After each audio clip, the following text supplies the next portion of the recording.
Eu preciso começar esse vídeo com uma confissão que talvez doa em você do mesmo jeito que doeu em mim. Eu não perdi oportunidades por falta de talento. Eu não fracassei porque o mundo conspirou contra mim. Eu não fiquei para trás porque não era o meu momento. Eu me sabotei e o pior, eu fazia isso sorrindo. Eu lembro das noites em que eu abria o notebook decidida a mudar de vida. Playlist épica tocando no fundo.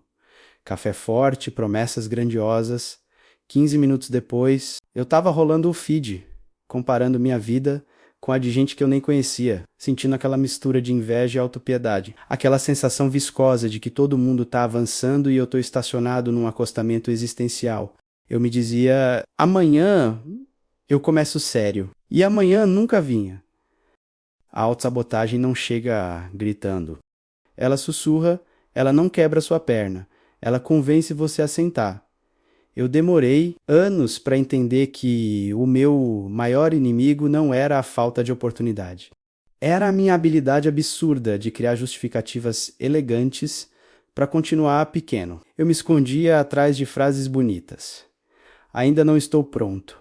Preciso estudar mais. Quando eu estiver mais confiante, mentira. Eu tinha medo. Medo de tentar de verdade. Medo de descobrir que talvez eu não fosse tão especial quanto eu imaginava. Medo de ser visto falhando. Medo de falhar publicamente. Medo de ter que sustentar o sucesso se ele viesse... Sim, até o sucesso assusta. Eu me lembro de um projeto que eu queria lançar na faculdade. Passei semanas falando sobre ele, planejando, rabiscando ideias no caderno.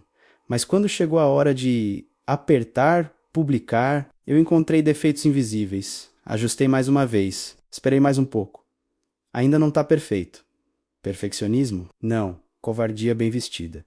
A autossabotagem é sofisticada. Ela se disfarça de prudência, de humildade, de estratégia. Mas no fundo, é só o medo usando terno e gravata. Eu também me sabotava nas pequenas coisas. Acordava decidido a treinar.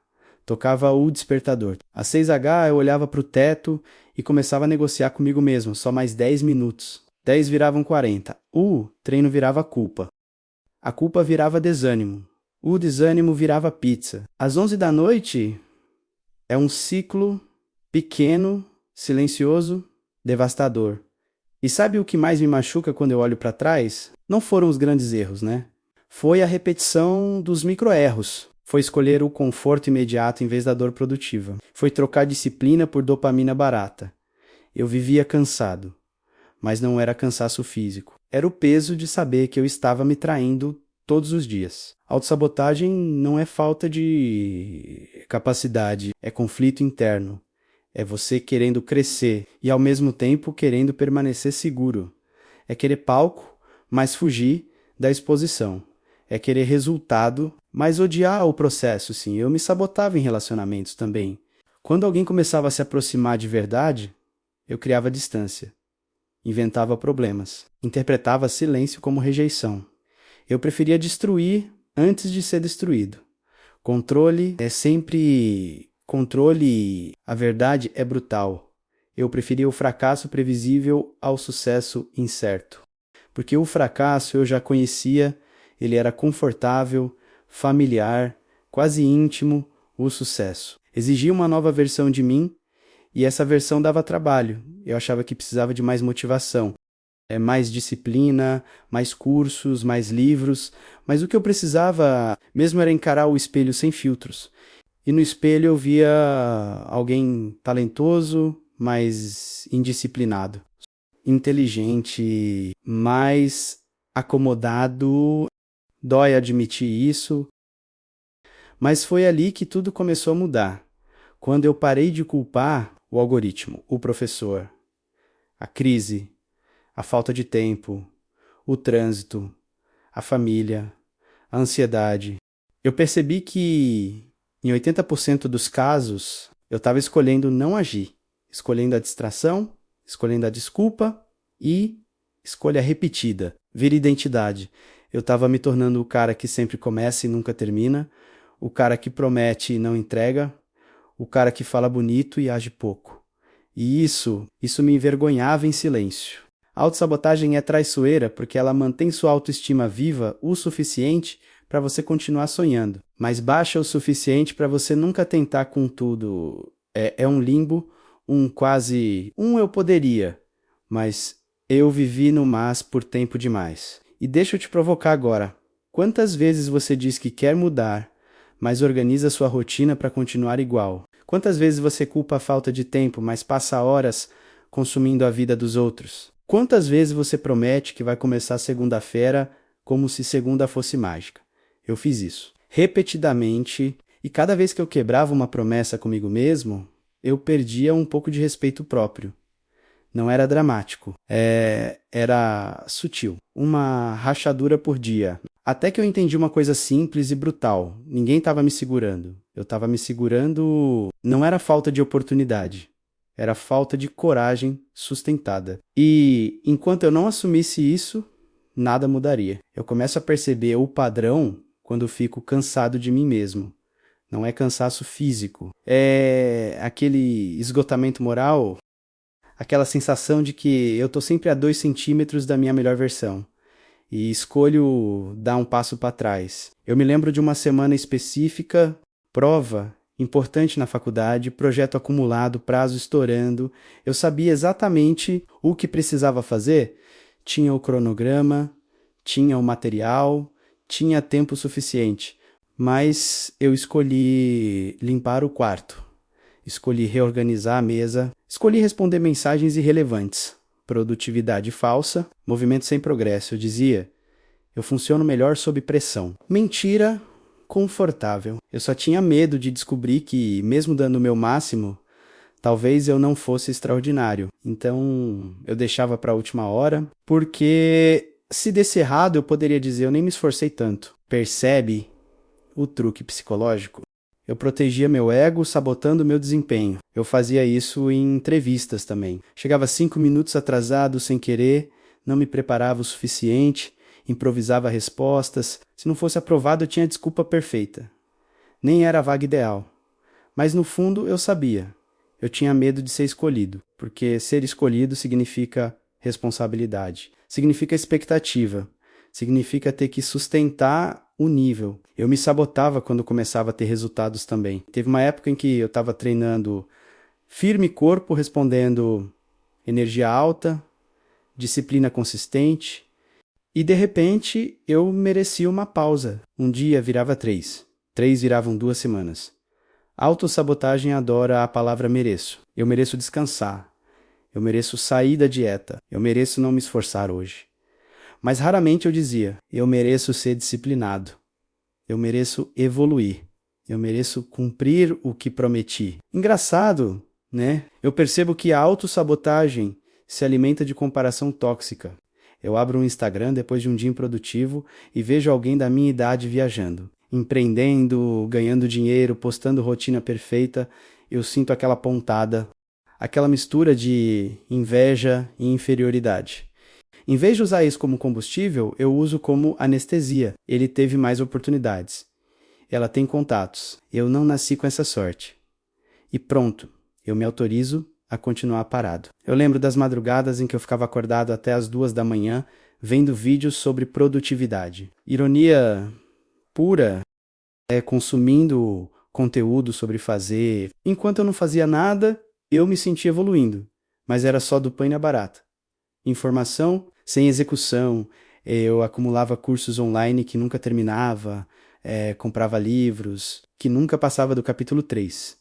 Eu adorava a sensação de estar começando algo novo. O começo é excitante, o meio é chato, o final exige consistência. E eu fugia do meio. A autossabotagem vive no meio, na repetição, no tédio, na rotina. Eu queria transformação cinematográfica, mas a vida real é feita de segundas à tarde. Calor, cansaço e silêncio. E é aí que eu costumava desistir. Eu também sabotava minha própria imagem. Falava mal de mim em tom de piada. Eu sou preguiçoso mesmo. Eu nunca termino nada. Eu ria, os outros riam. Mas meu cérebro registrava, eu estava treinando minha identidade. Palavras viram crenças. Crenças viram comportamento. Comportamento vira destino.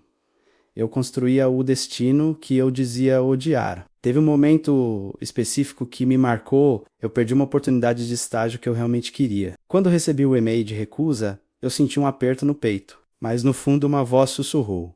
Ainda bem. Ainda bem? Sim. Porque agora eu não precisava provar nada. Eu podia continuar no território seguro da mediocridade confortável. Foi ali que eu percebi o quão profundo era o buraco. Autossabotagem não é acidente. É estratégia inconsciente de autoproteção. Eu me mantinha pequeno para não enfrentar o risco de ser grande. Eu diminuía minhas metas para não lidar com a possibilidade de fracassar em algo maior. Eu me lembro de olhar para o teto numa dessas noites e pensar, se eu continuar assim, daqui a 5 anos eu vou estar no mesmo lugar. E essa ideia me deu mais medo do que qualquer fracasso imediato. Eu comecei a notar que toda vez que algo exigia consistência real, eu criava um problema artificial, briga desnecessária, drama interno, crise existencial, qualquer coisa para justificar a fuga. Eu era especialista em autoengano. E deixa eu te perguntar com franqueza brutal. Quantas vezes você diz que está confuso, quando na verdade você só está com medo? Quantas vezes você chama de fase ruim aquilo que é simplesmente falta de disciplina? Eu fiz isso por anos, mas o que começou a me incomodar foi perceber que ninguém estava vindo me salvar. Não tinha mentor mágico, não tinha momento perfeito. Não tinha alinhamento cósmico, tinha eu. Minhas escolhas, minhas desculpas. E toda vez que eu quebrava uma promessa comigo mesmo, acordar cedo, estudar 1 hora, treinar, enviar aquele e-mail, enfraquecia minha própria palavra, eu me tornava alguém em quem eu não podia confiar. Isso destrói por dentro, porque quando você não confia em si mesmo, qualquer plano parece frágil, qualquer sonho parece fantasia. Eu comecei a entender que a autossabotagem não era preguiça.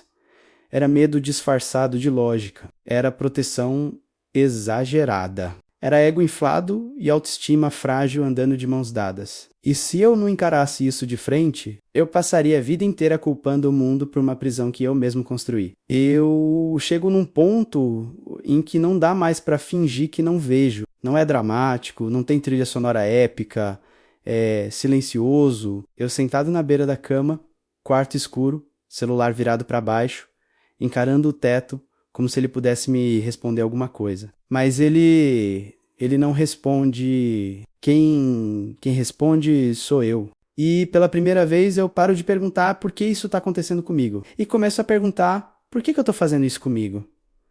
Essa pergunta muda tudo. Eu percebo que, enquanto eu continuar me tratando como vítima das circunstâncias, eu vou continuar agindo como figurante da minha própria vida.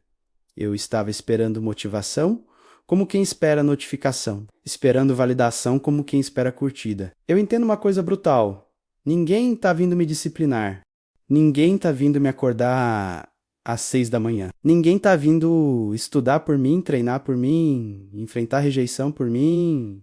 Ou eu viro adulto emocionalmente, ou eu continuo adolescente em corpo crescido. Eu lembro da primeira vez que eu decido quebrar o padrão conscientemente.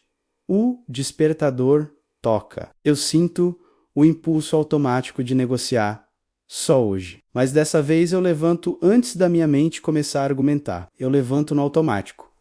Sem emoção, sem inspiração, só decisão.